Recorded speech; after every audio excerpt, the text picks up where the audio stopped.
자, 좋은 아침입니다. 우리 기도하시면서 채플 시작하겠습니다. 살아계신 하나님 아버지 감사합니다. 오늘 또 이 채플로 또 하나님 앞에 나아갑니다. 말씀하신 하나님, 은혜를 베푸신 하나님, 힘을 주신 하나님, 거룩하게 하신 하나님, 정결하게 하신 하나님, 오늘 주의 말씀으로 나를 새롭게 하여 주옵소서. 감사하며 예수님의 이름으로 기도하옵나이다. 아멘. 자, 오늘 우리에게 주신 하나님 말씀 마태복음 16장 24절 말씀 제가 봉독해 올리도록 하겠습니다. 이에 예수께서 제자들에게 이르시되 누구든지 나를 따라오려거든 자기를 부인하고 자기 십자가를 지고 나를 따를 것이니라. 아멘. 제가 하나님께 교회 개척에 대한 부르심을 처음 받았을 즈음에 저는 여러 가지 선택지들이 제 앞에 있었어요. 하나는 당시 섬기고 있던 교회에서 몇 년 더 섬길 제안도 있었고요. 40대 중반의 나이였기 때문에 기존 교회 담임 목사로 가는 그런 길도 있었고, 또 다른 하나는 교회를 개척하더라도 한국의 그 신도시 중에 송도나 청라 같은 곳에 해야겠다, 이런 마음도 사실 저에게 있었어요. 그래서 그 문제를 놓고 제가 고민하고 기도하고 있던 차에 하나님께서 제게 필리핀 한인교회 개척에 대한 이 콜링, 부르심이 있었던 겁니다. 그 부르심을 받았을 때 가슴이 막 뛰는 거예요. 제 마음이 진정이 안 되는 겁니다. 한 번도 제가 이 필리핀이라는 나라에 와본 적이 없거든요. 근데 당장이라도 이제 가고 싶은 마음이 저를 막 사로잡더라고요. 그렇게 마음이 한 곳에 정해지니까 더 집중해서 개척을 준비할 수 있었습니다. 그런데 그때 제가 확실하게 깨달은 바가 있었어요. 우리는 나를 향한 하나님의 부르심이 있는 곳에 살아야 된다라는 거였습니다. 그러니까 하나님의 부르심이 있는 곳에 우리가 살아야 되는 거예요. 저와 같이 목사로 부르심을 받은 사람들이 나는 교회를 개척할까? 나는 선교사로 갈까? 나는 뭐 큰 교회 담임 목사로 갈까? 이런 거를 고민하고 생각할 필요가 전혀 없다는 거예요. 왜냐하면 하나님께서 우리를 부르셨다면 반드시 하나님의 뜻과 계획이 있습니다. 우리는 우리를 향한 하나님의 그 부르심이 어디 있는지 그것을 찾고 깨달아서 그대로 순종해야 하는 겁니다.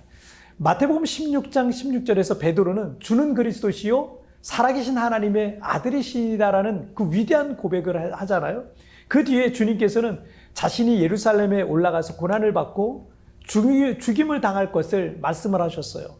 베드로는 메시아 왕국을 세워야 할 예수님이 너무나도 나약한 말씀을 하신다고 생각했습니다. 그래서 예수님을 정말 꾸짖듯 강하게 결코 그런 일은 없을 겁니다 라고 이렇게 말을 합니다. 예수님은 그런 베드로의 인간적인 또 세속적인 신앙관을 책망하시면서 오늘 본문의 말씀을 하신 거예요. 이 베드로를 비롯한 제자들은 메시아를 통해서 그 과거에 찬란했던 다윗 왕조가 재건되고 강대한 이스라엘이 세워질 것으로 기대했습니다. 그리고 자신들도 비천한 이 갈릴리의 어부라는 신분에서 메시아 왕국의 우의정, 좌의정 정도로 신분이 상승될 것 또한 기대하고 있었던 겁니다. 또한 이 메시아 왕국에서 부와 영광과 큰 힘을 갖게 될 것도 이 제자들이 기대했던 것 같습니다. 그런데 그런 제자들 앞에 예수님께서는 오늘 본문 마태복음 16장 24절에 한번 보시면요. 이에 예수께서 제자들에게 이르시되 누구든지 나를 따라오려거든 자기를 부인하고 자기 십자가를 지고 나를 따를 것이니라. 예수님을 따르는 사람이라면 두 가지를 해야 되는데, 첫째는 자기 부인입니다. 제자는 선생의 가르침을 따르는 사람이에요. 종은 주인의 명령을 따르는 사람이에요. 만약 제자가 선생의 가르침을 사사건건 반대한다면 그는 그 스승 밑에 있을 이유가 없는 겁니다. 또한 종이 주인의 명령을 따르지 않는다면 그는 종이 아니라 상전인 거죠.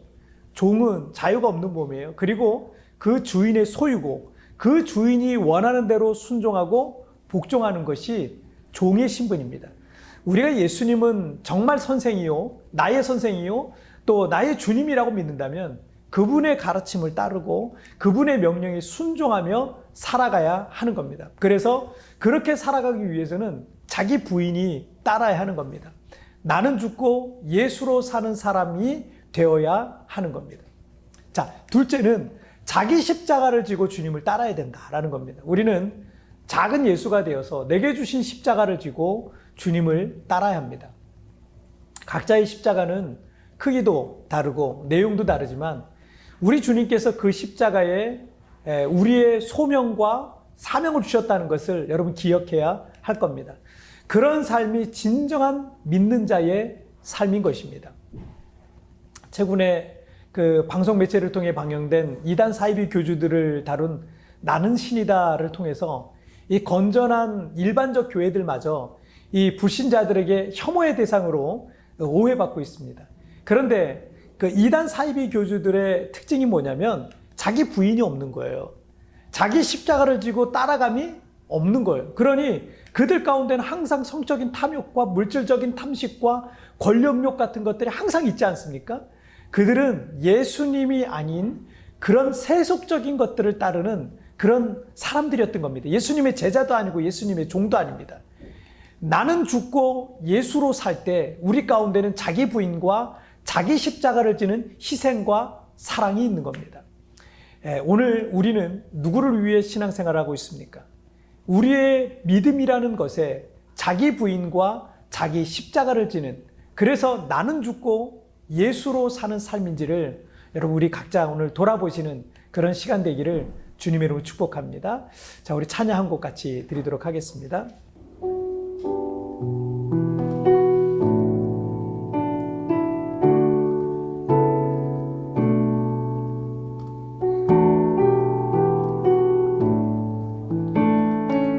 함께 찬양 드리겠습니다.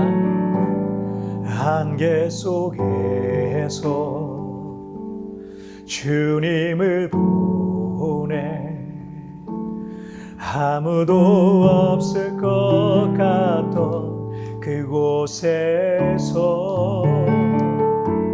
손 내미셔서 나를 붙드네.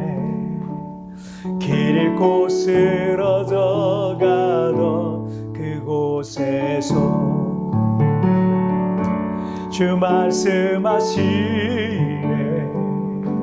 내 손 잡으라고 내가 곧 길이요 진리 생명이니 나 그 길을 보내. 주 예비하시고 다른 길로 돌아서지 하늘에 예수의 길 그 좁은 길 나는 건데 주 손잡고 그 무엇도 두렵지 않네. 주님 주신 약속 내게 있으니 세상의 길 그 험한 길 승리하네. 성령으로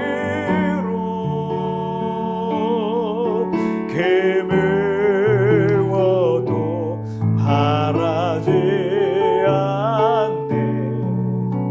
저 하늘에 내 소망 있으니. 자, 우리 기도하시겠습니다. 하나님 아버지, 우리가 예수님을 믿는 그 순간부터 우리는 예수님을 주님이라고 부릅니다. 예수님을 주님이라고 부르는 것은 우리가 종이라는 건데, 예수님의 종이 되는 건데, 어느 순간부터 내가 종이 아니라 상전 노릇을 하고 있는 건 아닌지, 어느 순간부터 주님을 따르지 아니하고 내 욕심과 내 생각을 따르고 있는 건 아닌지 오늘 말씀을 통해 다시 한번 돌아보게 됩니다.